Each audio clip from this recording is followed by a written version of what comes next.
जय हिंद, मैं प्रेरणा सिंह और आप देख रहे हैं लाइव टाइम्स का ग्लोबल नेटवर्क। नोएडा को आज 45 इलेक्ट्रिक बसों की सौगात मिली है। सीएम योगी ने वीडियो कॉन्फ्रेंसिंग के जरिए उद्घाटन किया है। इस वक्त कार्यक्रम को संबोधित कर रहे हैं, सीधे आपको लिए चलते हैं। दुनिया पर युद्ध थोपे हैं, आज उसकी कीमत पूरी मानवता चुका रही है। ग्लोबल वार्मिंग, जलवायु परिवर्तन, इन सब के साथ साथ पश्चिम एशिया में चल रहे गतिरोध, ये सभी चुनौतियां हैं हम सब के सामने, जिनके कारण वायु प्रदूषण की भीषण समस्या, अतिवृष्टि, अनावृष्टि, ओलावृष्टि, इन सब का सामना पूरी दुनिया को करना पड़ रहा है। और इसीलिए इन सब बातों को ध्यान में रख करके प्रधानमंत्री जी के विजन को जमीनी धरातल पर उतारने के लिए जब 15 जून से भारत का सबसे बड़े एयरपोर्ट के संचालन का कार्य प्रारंभ होने जा रहा है, तो नोएडा इंटरनेशनल एयरपोर्ट के सुचारू वायु सेवा की दृष्टि से आने वाले जाने वाले श्रद्धालु जनों, नागरिकों और यात्रियों की सुविधा को ध्यान में रखते हुए और देश के सबसे बड़े आईटी एंड इलेक्ट्रॉनिक्स के हब में नेट जीरो के लक्ष्य को प्राप्त किया जा सके, इस दिशा में यह प्रयास तीनों अथॉरिटी ने मिलकर के उत्तर प्रदेश परिवहन निगम के माध्यम से प्रारंभ किया है। मैं इस प्रयास के लिए तीनों अथॉरिटी के साथ साथ परिवहन निगम को इस सेवा को शुभारंभ करने के लिए हृदय से धन्यवाद देता हूं।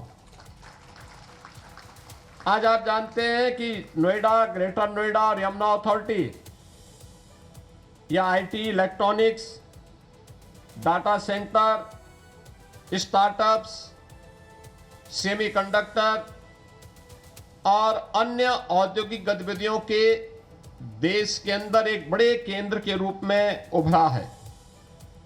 स्वाभाविक रूप से दुनिया की बड़ी बड़ी कंपनियों को वहां लाने के लिए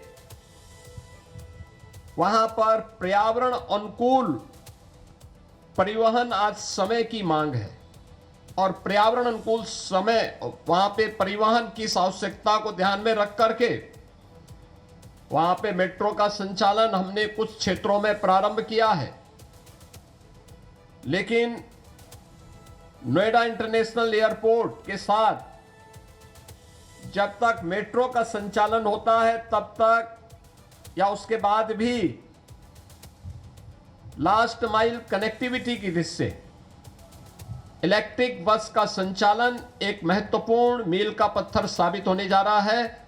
और 110 बसेज का, इलेक्ट्रिक बसेज का संचालन 15 जून तक ये इन तीनों अथॉरिटी के द्वारा प्रारंभ होगा और धीरे धीरे इसकी मांग के अनुरूप इसमें बढ़ोतरी करके 500 इलेक्ट्रिक बसेस का संचालन अकेले इन तीनों अथॉरिटी के माध्यम से गौतम बुद्ध नगर जनपद के अंदर करने के एक बड़े लक्ष्य को लेकर के हम आगे बढ़े हैं। नए भारत के नए उत्तर प्रदेश में आज आपको परिवर्तन देखने को मिल रहा होगा। 2017 के पहले का उत्तर प्रदेश और 2017 के बाद का उत्तर प्रदेश। 2017 के पहले टूटी हुई सड़कें, नदारद बिजली, अराजकतापूर्ण वातावरण, सुरक्षा का कोई पुरसा हाल नहीं, प्रदेश के अंदर चारों ओर अव्यवस्था और अराजकता के इस वातावरण में प्रदेश के नागरिकों के सामने पहचान का एक संकट खड़ा हुआ था।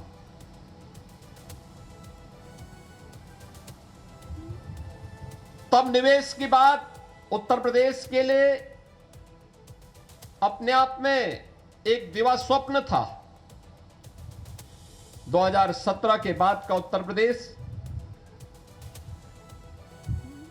वर्ल्ड क्लास रोड कनेक्टिविटी के लिए, एयर कनेक्टिविटी के लिए जाना जाता है। आज आप देख रहे होंगे देश के अंदर सबसे अच्छा रोड नेटवर्क इस समय उत्तर प्रदेश के पास है। 4 लाख किलोमीटर का road network, state highway, highway, expressway, inter state connectivity, ये उत्तर प्रदेश की देश के अंदर सबसे बेहतरीन कनेक्टिविटी में से एक जानी जा रही है। ये परिवर्तन 9 वर्ष के अंदर डबल इंजन की सरकार ने किया।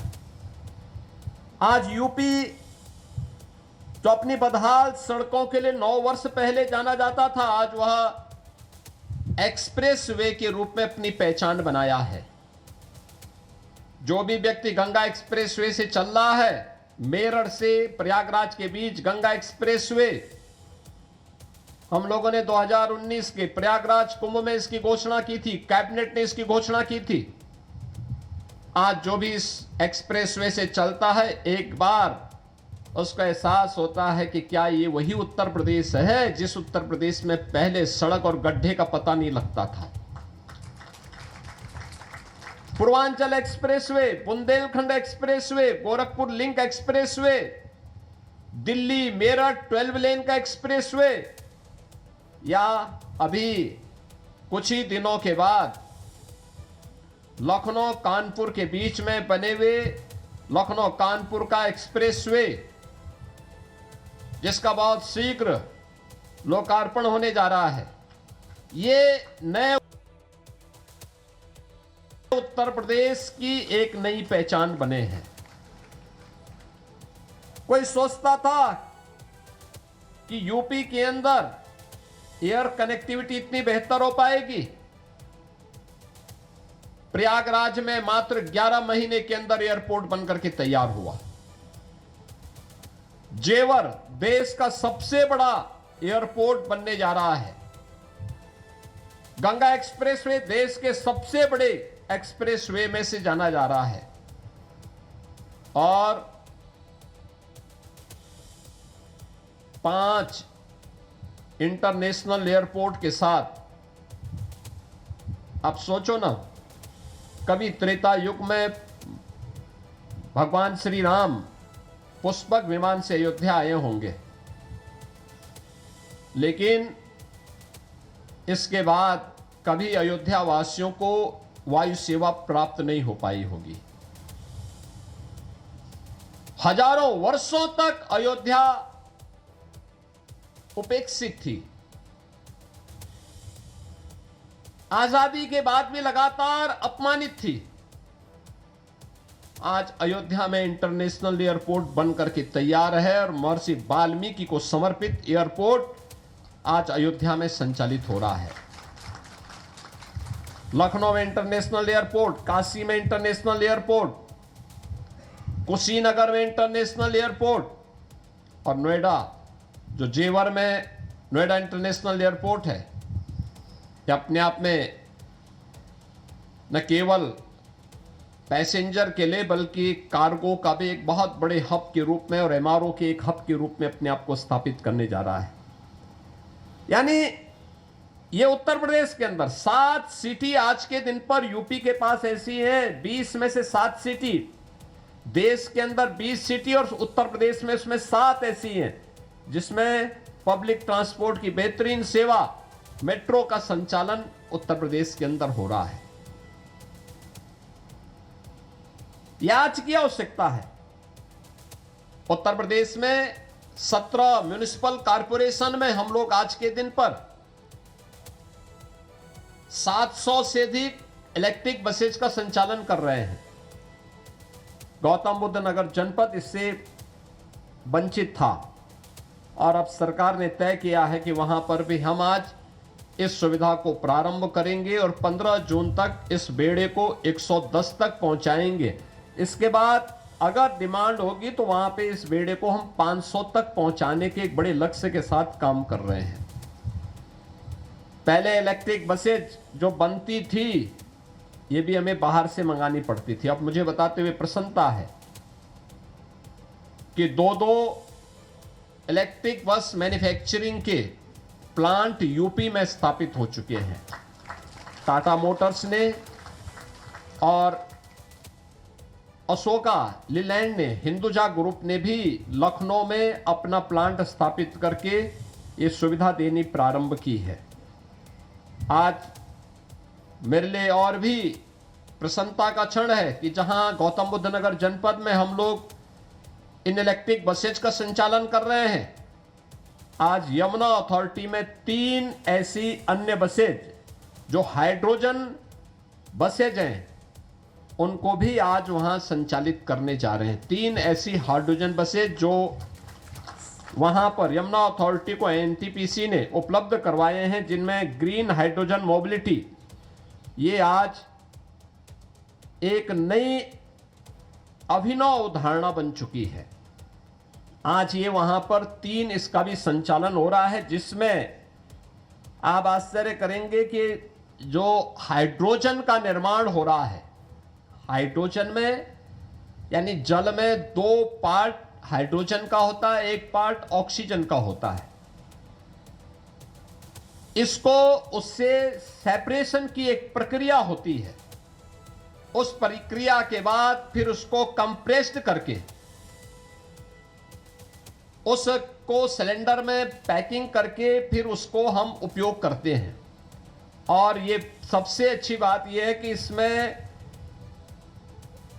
जल कौन सा लिया जा रहा है, यानी ग्राउंड वाटर नहीं लिया जा रहा है, सरफेस वाटर भी कोई शुद्ध सरफेस वाटर नहीं लिया जा रहा है।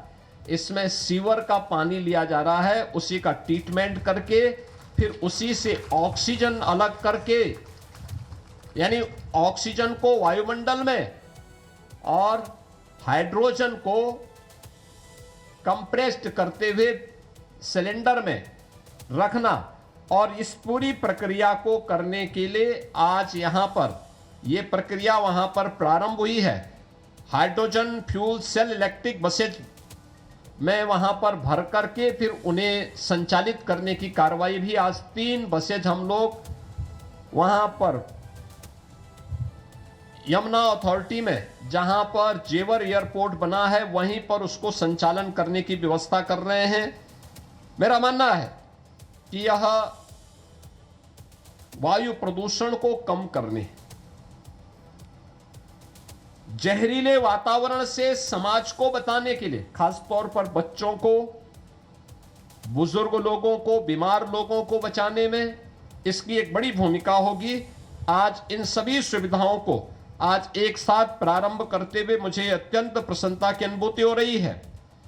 प्रदेश सरकार ने इस दिशा में बहुत सारे कार्यक्रम आगे बढ़ाए हैं और खासतौर पर हम लोग जो वर्तमान में कर रहे हैं, नेट जीरो के लक्ष्य को प्राप्त करने के लिए प्रदेश ने पहले ही बहुत सारे कार्यक्रम अपने आगे बढ़ाए हैं। विश्व बैंक की मदद से हम लोगों ने 2741 करोड़ रुपए की लागत से Uttar Pradesh clean air management project UP camp को भी प्रारंभ किया है।